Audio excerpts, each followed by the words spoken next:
Good morning students. पिछली video में हमने चैप्टर 13 प्रोबेबिलिटी को हमने क्वेश्चन नंबर एमसीक्यूज और लघुत्तरीय क्वेश्चन कुछ करे थे और इम्पोर्टेंट क्वेश्चन ही चल रहे हैं जो बोर्ड के लिए वेरी वेरी इंपॉर्टेंट क्वेश्चंस हैं। तो इसको बड़े ध्यान से क्वेश्चंस को आप देखेंगे, बुक्स अपनी ओपन कर लेंगे। तो आपका नेक्स्ट क्वेश्चन वेरी इंपॉर्टेंट है। क्वेश्चन नंबर दे रखा है इसमें आपका, एक परिवार में 2 बच्चे हैं। यह ज्ञात है कि बच्चों में कम से कम एक बच्चा लड़का है, तो दोनों बच्चों के लड़का होने की प्रोबेबिलिटी ज्ञात करो। ठीक है बच्चों, तो सबसे पहले हम क्या फाइंड करना चाह रहे हैं कि एक परिवार में 2 बच्चे हैं। अब दोनों बच्चे या तो लड़के लड़के होंगे या एक लड़का एक लड़की होंगी या दोनों लड़की लड़की होंगी, और बच्चों में कम से कम एक बच्चा कहना लड़का है, तो यानी एक लड़का जरूर लिया जाएगा। और दोनों बच्चों के लड़का होने की प्रोबेबिलिटी पूछा कि दोनों बच्चे लड़के ही हों, तो ऐसी क्या संभावना है इतनी। तो क्वेश्चन में सबसे पहले हम क्या लेके चलने हैं, हमने क्या करा, सबसे पहले हम एक समष्टि बनाते हैं, जिसे यानी कि हमारी संभावना मान ली हमने कि जो आपका परिवार है उसमें क्या कह रहा है, आपका कम से कम एक लड़का हो। और किस कंडीशन पे, पहले मान लिया बी से मतलब बॉय लड़का, एक लड़का हो गया, दूसरा भी लड़का हो गया, सब सपोज कर लो है, ठीक है, ये हमने मान लिया। और दूसरा अब क्या मान लिया कि अगर एक लड़का है तो दूसरी हमने मान ली लड़की होगी।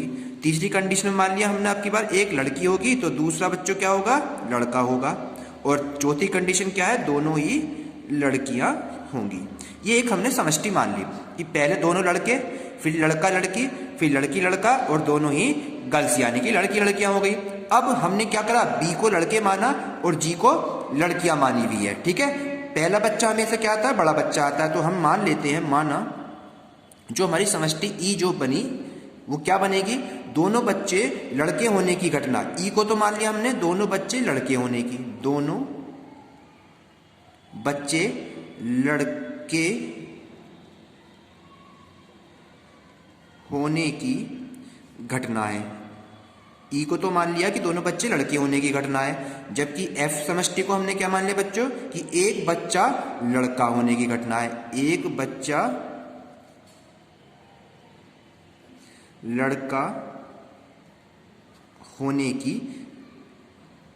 घटना है। ठीक है, ई को दोनों बच्चे लड़के होने की, एफ को एक बच्चा लड़के होने की मान लिया। अब कंडीशन निकालेंगे, ई लेके चलेंगे। ई क्या होगा, जब दोनों क्या है, मैंने ई क्या बना, दोनों बच्चे लड़के होने की घटना क्या है, तो लड़के होने की घटना क्या होगी, जब दोनों लड़के B1 भी और B2 भी। तो ये तो इसकी तो केवल एक ही कंडीशन है, जब दोनों बच्चे क्या हों, लड़के हों, तो इसकी क्या कंडीशन, केवल एक ही कंडीशन है।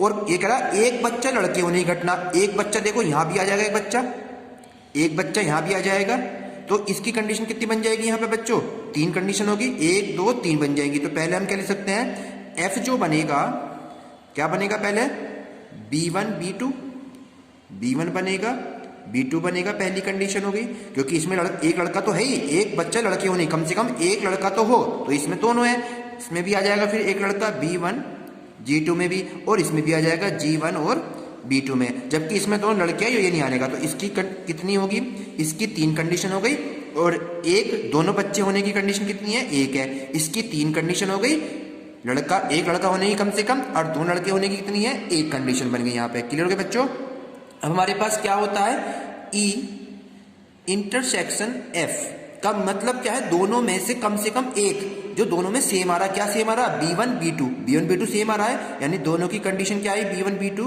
एक, केवल दोनों के सेम होने की, जिनमें से एक चीज सेम आ रही है, B1 B2 दोनों में सेम आ रहा है। अब एन जो है नंबर ऑफ ई मतलब दोनों बच्चे लड़के होने की संभावना कितनी है, 1। कितनी संभावना है, 1, क्योंकि एक है ये। इसमें कितने हैं, 1 2 3। नंबर ऑफ एफ, दोनों बच्चों में से एक लड़का होने की कितनी संभावना है, 1 2 3 संभावना है। कितनी संभावना बच्चों, 3 संभावना है। और एन ई इंटरसेक्शन एफ, यानी दोनों में से एक जो सेम है वो कितनी है, केवल एक कंडीशन आ रही है, उसकी भी कितनी कंडीशन आ रही है, 1। अब हम क्या निकालेंगे, अभिष्ट प्रोबेबिलिटी क्या हो जाएगी उस कंडीशन पे, अभिष्ट प्रायिकता क्या हो जाएगी बच्चों, यहाँ पे अभिष्ट प्रोबेबिलिटी क्या हो जाएगी, उसे कहते हैं P E/F का फॉर्मूला होता है P E intersection F upon में P F। ठीक है बच्चों, P इंटरसेक्शन F की वैल्यू है 1, और पी एफ की वैल्यू क्या निकाली, पी मतलब नंबर ऑफ, एन एफ कह सकते हैं इसे, यहाँ पर हम एन भी लिख सकते हैं। ओके स्टूडेंट, तो एन इंटरसेक्शन 1 हो गया और ये कितने हैं यहाँ पे 3 है। देन आपकी प्रोबेबिलिटी कितनी है कि दोनों बच्चे जो हैं लड़के होने की प्रोबेबिलिटी कितनी है, 1/3 संभावना है। ये वेरी इंपॉर्टेंट क्वेश्चन है पेपर के लिए, ध्यान से पढ़ेंगे इसको बच्चों, बोर्ड में ये क्वेश्चन हर साल रिपीट होता है। नेक्स्ट क्वेश्चन की ओर चलते हैं। ये वाला क्वेश्चन मैंने आपको करा रखा पहले से ही है। यदि कह रहा है P A, probability of A दे रखी है 3/5, then probability of B, P B is equal to दे रखा है 1/5। तो कह रहा है ए और बी, ए व बी स्वतंत्र घटनाएं हैं। जब भी स्वतंत्र घटनाओं की कंडीशन आती है तो फॉर्मूला मैंने आपको लिखवाया था, स्वतंत्र घटनाएं हैं तो पी ए इंटरसेक्शन बी ज्ञात कीजिए, ये हमें फाइंड करना है। जब ए और बी स्वतंत्र घटनाएं होती हैं तो पी ए इंटरसेक्शन बी का क्या फॉर्मूला होता है, फॉर्मूला क्या होता है बच्चों, P A multiply of P B, ये हमारा फॉर्मूला है स्वतंत्र घटना के लिए। ठीक है स्टूडेंट, अब क्या करेंगे, पी ए की वैल्यू है 3/5, पी की वैल्यू है पी बी की 1/5, दोनों की मल्टीप्लाई ऊपर की ऊपर, 3 × 3, 3 × 3 और 5 × 25। तो स्वतंत्र घटनाओं का आंसर क्या हो गया, 3/25, ये हमारा आंसर बन के रेडी हो जाता है। क्लियर हो गया बच्चों आप सबके। नेक्स्ट क्वेश्चन की ओर चलते हैं। अब जो नेक्स्ट क्वेश्चन है वो वेरी वेरी इंपॉर्टेंट है। गेंद वाले मैंने क्वेश्चन आपको काफी करा दिए हैं, एक बार फिर से रिपीट करते हैं। गेंद वाले क्वेश्चन की ओर चलते हैं। क्वेश्चन नंबर 6 बुक्स में क्वेश्चन है, क्वेश्चन बैंक में भी क्वेश्चन है। क्वेश्चन को देख लेते हैं एक बार हम। क्वेश्चन दे रखा है, एक थैले में 5 लाल गेंदें हैं, 6 काली गेंदें हैं, 2 गेंदें यदार्थ मतलब रैंडमली निकाली जाती हैं, उनके अलग अलग रंग के होने की प्रोबेबिलिटी ज्ञात कीजिए। तो अलग अलग रंग होने की प्रोबेबिलिटी कैसे ज्ञात करेंगे, पहले लिख लेते हैं। लाल गेंदों की संख्या कितनी दे रखी है बच्चों, यहां पर लाल गेंदों की संख्या, लाल गेंदों की संख्या दे रखी है उसने कितनी, यहां पे 5। और जो काली गेंदें हैं उनकी संख्या 6 दे रखी है। काली गेंद की संख्या दे रखी है कितनी बच्चों, 6 दे रखी है। तो कुल गेंद कितनी हो गई, टोटल हो गई कुल गेंद 11, कुल गेंद हो गई 5 + 6 यानी कि 11 गेंद टोटल हो गई। ओके स्टूडेंट, अब मैंने क्या बताया था, कह रहा दोनों के अलग अलग रंग की गेंद होने की प्रोबेबिलिटी पूछ रहा है। वो प्रोबेबिलिटी ऑफ क्या पूछ रहा है, अलग अलग रंग की, अलग अलग रंग की गेंदें, अलग अलग रंग की गेंदों की प्रोबेबिलिटी पूछ रहा है। तो इसका फॉर्मूला बन जाएगा प्रोबेबिलिटी ऑफ पहली लाल और दूसरी काली, या पहली काली दूसरी लाल होगी, ये तो रूल होगा। या तो पहली वाली क्या होगी बच्चों आपकी, पहली लाल और पहली लाल और दूसरी क्या होगी, काली होगी। ठीक है बच्चों, या दूसरी कंडीशन होती है, या तो पहली होगी काली, या पहली क्या होगी बच्चों, काली होगी, और दूसरी क्या होगी, लाल होगी। यही तो कंडीशन हो सकती है इस कंडीशन पे। तो प्रोबेबिलिटी ऑफ कितनी संभावना है, या तो पहली लाल होगी या दूसरी काली हो, या पहली काली हो दूसरी लाल हो, ये संभावना है हमारी। तो हम इस कंडीशन में लेके चलेंगे। हमारे पास टोटल लाल गेंद कितनी है, 5 है, तो 5 और अपॉन में टोटल 11, मल्टीप्लाई ऑफ दूसरी है काली, तो काली होगी 6, अपॉन में टोटल गेंद कितनी है 11। अब संभावना उल्टी होगी, अब अगर काली आ जाएगा यानी 6/11 और फिर लाल यानी कि 5/11। इस तरह के क्वेश्चन आपको ध्यान रखने हैं। सबको सोल्व कैसे करेंगे, 5 छंग हो गया 30 और 11 11 121, ऐसी 5 छंग 30 और 11 11 121। जब एलसीएम सेम होता है, जब एलसीएम बच्चों क्या होता है, सेम होता है, तो ऊपर के नंबर एज इट इज लिख लेते हैं। और 30 30 कितना हो गए, 60/121। ये हमारी संभावना है दोनों की अलग अलग रंग की गेंद निकालने की। वेरी इंपॉर्टेंट क्वेश्चन है, समझ में आ गया होगा। नेक्स्ट क्वेश्चन की ओर चलेंगे। अब इस तरह के क्वेश्चन को आप अपने पेपर में ध्यान से पढ़ लें बच्चों। इंपॉर्टेंट क्वेश्चन ही मैं आपको सिलेक्टेड पार्ट करा रहा हूं इस चैप्टर में से, बड़े ध्यान से करेंगे, बोर्ड के लिए भी वेरी वेरी इंपॉर्टेंट क्वेश्चन है। नेक्स्ट क्वेश्चन की ओर चलेंगे। अब थोड़ा इंपॉर्टेंट क्वेश्चन है। पासे वाला क्वेश्चन भी रिपीटेशन हुआ है इसमें। ये क्या कह रहा है यहाँ पे बच्चों, एक पासे को 2 बार उछाला गया है और प्रकट हुई संख्याओं का योग, जो संख्याएं प्रकट, 2 पासे उछाले, एक पासा ये उछाला, एक ये उछाला, और एक पे सपोज करो 6 आ गया, एक पे हमारे पास 2 आ गया, एक पे 3, तो दोनों का योगफल क्या कह रहा है, तो प्रकट हुई संख्याओं का योग 6 पाया गया। 6 मतलब अगर सपोज करो एक पे 4 है, एक पे 2 है, तो दोनों का योग कितना हो गया, 6 हो गया। ओके स्टूडेंट, अब क्या कह रहा है, संख्या 4 के न्यूनतम एक बार प्रकट होने की से प्रतिबंध प्रायिकता ज्ञात करो, यानी कि 4 जो है एक बार प्रकट हो रहा है, उसकी कितनी संभावना है, न्यूनतम संभावना पूछ रहा है कि 4 कितनी न्यूनतम संख्या है, तो उसको हमने अब लेके चलेंगे। क्वेश्चन वेरी इंपॉर्टेंट है बच्चों, ध्यान से पढ़ेंगे। क्वेश्चन नंबर 3, ठीक है। सबसे पहले लिख लेते हैं क्या क्या चीज दे रखी है। मान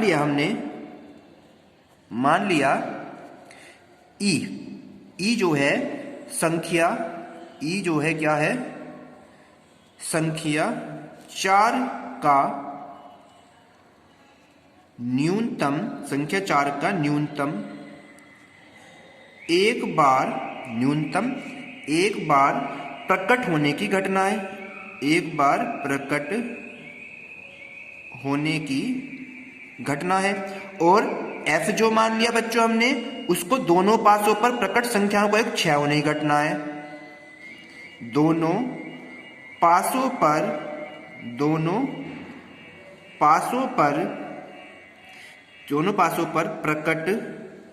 प्रकट संख्याओं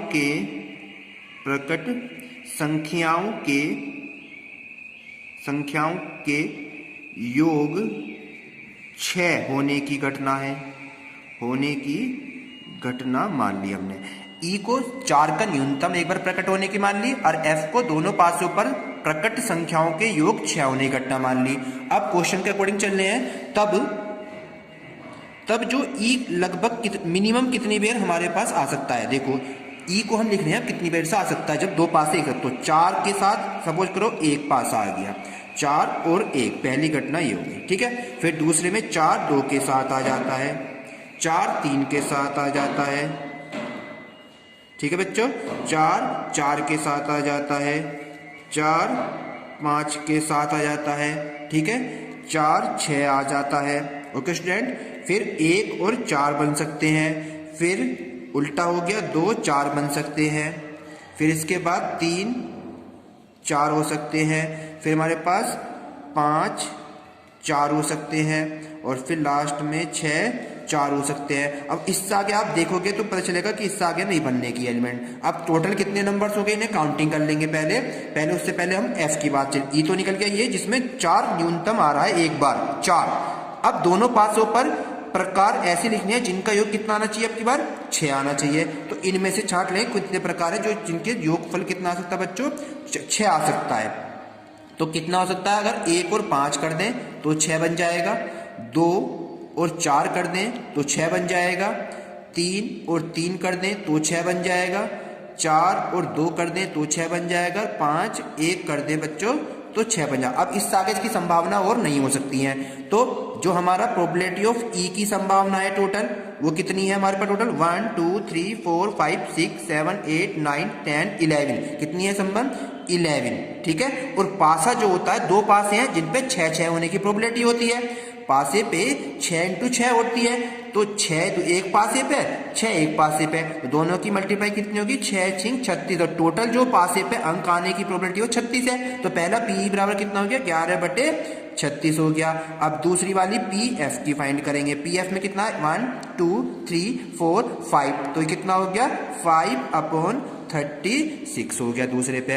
अब इंटरसेक्शन ऑफ एफ की फाइंड करेंगे, इंटरसेक्शन ऑफ एफ मैंने क्या बताया था, जो दोनों में सेम दिख रहा है, दोनों में सेम कितने हैं वो देख लेते हैं। देखो 2 4 यहाँ पर है, 2 4 आ रहा है यहाँ पर, ये रहा 2 4, फिर 4 2 दिख रहा है यहाँ पर, 4 2 है यहाँ पे, 4 2 भी है, तो 2 4 और 4 2 ही सेम आ रहा है, जिनका योगफल 6 आ रहा है। तो 2 4 हो गया एक तो सेम, और एक बच्चों हो गया 4 और 2 हो गया, ये दोनों सेम। तो इसका इंटरसेक्शन यानी कि number of P intersection of F, जो इसको P इंटरसेक्शन ऑफ F कह दिया हमने। ये कितने हो गए हमारे पास में, ये तो n थे। अभी हमने क्या निकालना, P इंटरसेक्शन ऑफ एफ निकालना, प्रोबेबिलिटी, ये नंबर है, ये प्रोबेबिलिटी स्टार्ट होगी। अब प्रोबेबिलिटी यानी कितने एलिमेंट है, 2, और बटे में ओनली 36 ही आएगा। ओके स्टूडेंट, क्लियर हो गया। अब क्या निकालनी है हमें, अभिष्ट प्रोबेबिलिटी। क्या बात करनी है, अभिष्ट प्रोबेबिलिटी यानी प्रायिकता। फॉर्मूला हमारे पास वही है, पी अभिष्ट प्रोबेबिलिटी पी ई बटे एफ, ये फॉर्मूला है। पी ई बटे एफ बराबर क्या होता है, P E intersection F upon में पी एफ, ये तो फॉर्मूला होता है। ठीक है बच्चों, अब क्या लिखेंगे, पी इंटरसेक्शन एफ की वैल्यू कितनी है, 2/36, और पी एफ की वैल्यू कितनी निकाली हमने बच्चों यहाँ पे, 5/36। 36 से 36 कैंसिल आउट हो जाएगा, ऊपर 2 रह गया, नीचे कितना रह गया, 5 हो गया। तो अभिष्ट प्रोबेबिलिटी कितनी आई निकल के बच्चों, 2/5। वेरी इंपॉर्टेंट क्वेश्चन है, अपनी नोटबुक में इसे कंप्लीट कर ले। कल मैं आपको नेक्स्ट क्वेश्चन कराऊंगा। Thank you.